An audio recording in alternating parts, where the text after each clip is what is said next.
He was just 16 years old when he was beaten and stabbed to death by his two best friends. His main killer was sentenced to life in prison without parole. Now, 21 years later, the town of Colusa coming together tonight, once again fighting for justice. We were given life without the possibility of parole, and now they're going back on their word to us.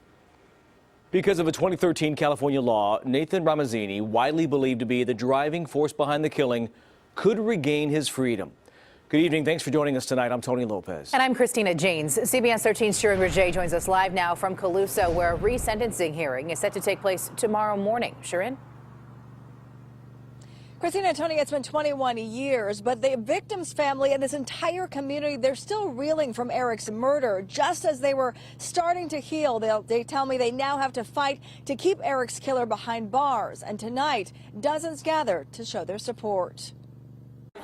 In a show of solidarity and community, dozens gathered Monday night to put up blue ribbons in Erik's honor. We were just here to fight the fight that Erik was never able to do. It was July 15th, 1997, that then 16-year-old Erik Ingebretsen, a Colusa high school student, was brutally beaten to death by two kids his age that he would call his best friends. They took him out to the Sacramento River, where he proceeded to beat him with a baseball bat and stab him repeatedly, finishing off by slitting his throat.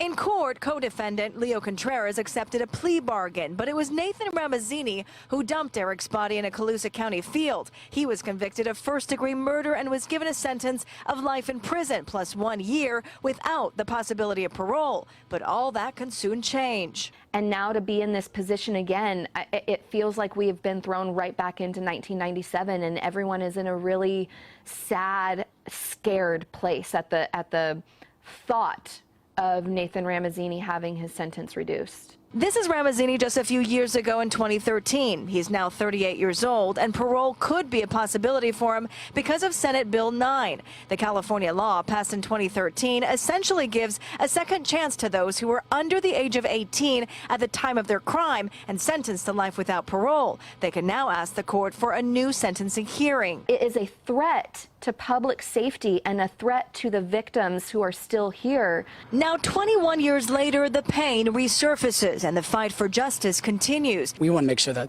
justice it's been served, but we want to make sure it remains served. Now, co-defendant Leo Contreras was released on parole. Meanwhile, hundreds are expected to gather right here tomorrow morning ahead of Ramazzini's hearing in order to get their voices heard. So many strong emotions. Shirin Rajay live in Colusa tonight for us. Shirin, thank you.